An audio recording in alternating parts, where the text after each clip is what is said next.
Okay, let's dive into this.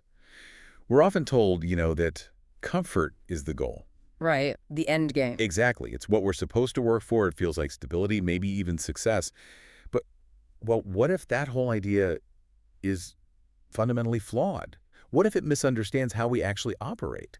It's a pretty radical thought, isn't it? And yeah, this deep dive today is based on some really interesting sources that argue exactly that. Maybe we shouldn't be seeking comfort all the time. Yeah, precisely.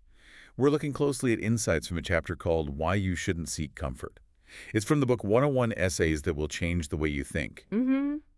And our goal here really is to unpack the surprising, maybe even kind of unsettling reasons this source gives for why chasing comfort might actually hold us back. We want to Mm-hmm. pull out the key ideas and, see what it all means for how we navigate things. Okay, so the source kicks off with something pretty fundamental about our brains, and well, it's not what you'd expect.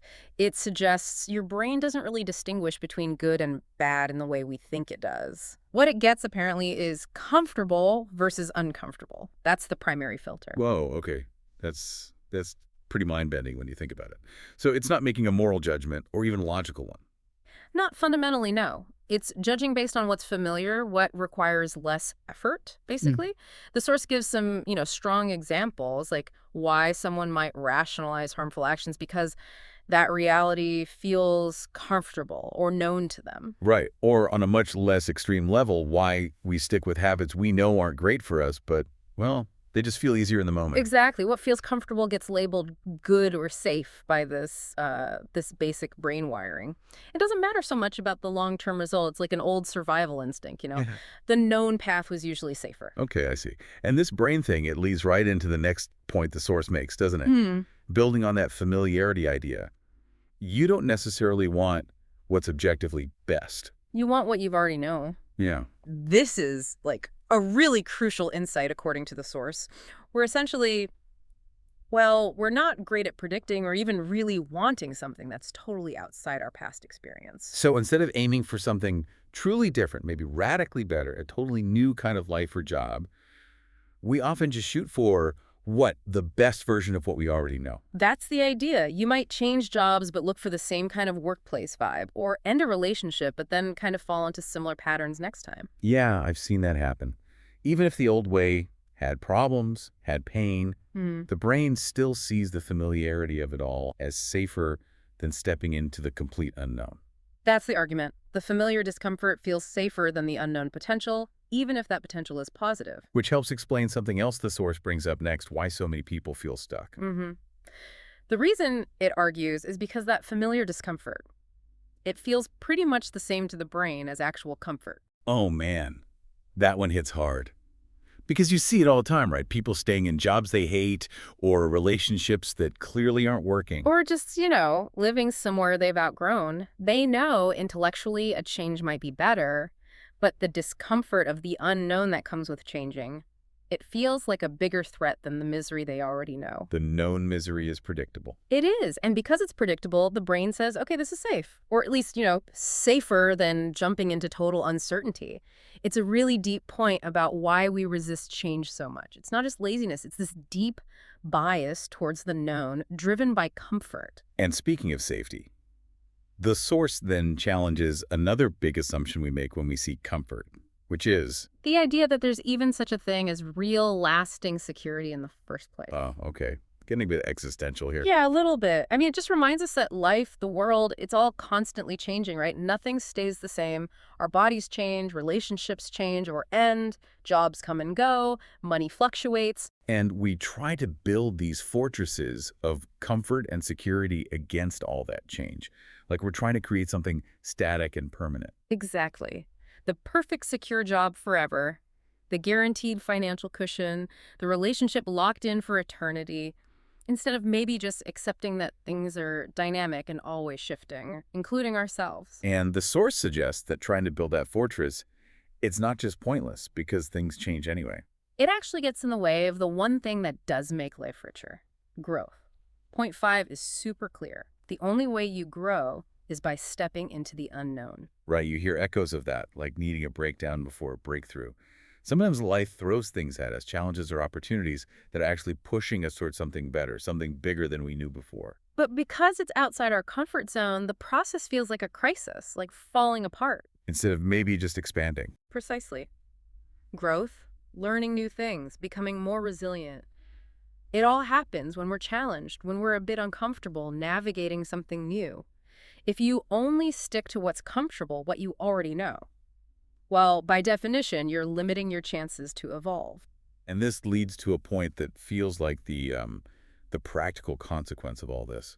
Most people don't change until staying the same becomes the less comfortable option. Yeah, there's often that long period where things are getting more and more uncomfortable. You're dissatisfied, frustrated, feel stuck. But you ride it out, that familiar discomfort, sometimes for years. Until it finally gets worse than the fear of the unknown path. The Source has this great line about the universe whispering until it screams. Right. If you listen to the whispers, maybe make a change earlier when it feels a bit uncomfortable and might be less painful. But if you wait until it's screaming burnout, a crisis, a big loss, then change often gets forced on you, and the transition can be way harder. It's reactive versus proactive. Which brings us to a different way of looking at things. Point 7 in the Source. This idea of an explorer versus a settler mindset. Yeah, this is interesting. The Source suggests our society mostly pushes the settler mindset. Find the job, buy the house, get married. Like you're trying to finalize everything, settle down, lock it in. Trying to plant a flag permanently in a world and in a self that's actually designed to keep evolving. Exactly. Whereas the explorer mindset is more about, well, a kind of unattachment. Not negatively, but understanding that things are temporary. Your current situation, what you own, it's all transient. So because they're not trying to hold on to everything forever, they're actually freer to engage with and appreciate what's happening now. That's the idea. They understand its temporary nature. Their comfort, maybe, comes from being present in the journey itself, not fixated on some static endpoint. Okay, wow. And this distinction leads us to what feels like the real core of the argument. Point 8. This is kind of the mic drop moment, yeah. It says, there's no such thing as real comfort. There's only the idea of what's safe. Comfort isn't a real thing. It's just an idea. A mental construct. Yeah. An interpretation. That's why the things we call comfortable often don't last or don't bring lasting satisfaction. And it's why the Source makes that seemingly paradoxical claim. The most resilient, well-adjusted people aren't the ones who've gotten rid of all discomfort. For the ones who are most comfortable being uncomfortable. Exactly. They can operate in discomfort. Okay, so comfort is just an idea. Mm-hmm. And you get to choose what you build that idea on. You could base it on, like fleeting ease, no challenges, the familiar. You could base it on something else. Maybe your ability to adapt, your resilience, your skill in navigating uncertainty and making the best of whatever shows up. Yeah, that's a total shift. It is. And it frames the ninth and final point perfectly. Life isn't about being certain. It's about trying anyway. Because chasing comfort, deep down, is often about chasing certainty, isn't it? Certainty that we're safe, things won't change, we know the outcome. Right. And the Source contrasts two ways people deal with life's inherent uncertainty. One is desperately trying to be certain about what they already know, clinging to the past. And the other? Choosing to build a different kind of certainty.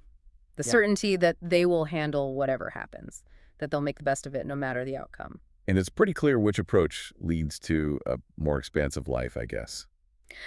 Well, yeah. As the Source points out, nobody can actually be certain about the future. So the people who build lives they really love are often the ones who've kind of embraced that uncertainty and just decided to try anyway, to step beyond the familiar, beyond that illusion of certainty. Okay, so let's try and pull this all together. Yeah. This deep dive into the source material from 101 essays that will change the way you think. It really offers a powerful challenge to how we usually think about comfort. Yeah, it suggests our whole drive for comfort might be, well, a bit misguided. It comes from basic brain wiring. Our trouble seeing beyond what we know, the fact that true security is probably an illusion anyway, and our resistance to the very discomfort we need for growth. Right.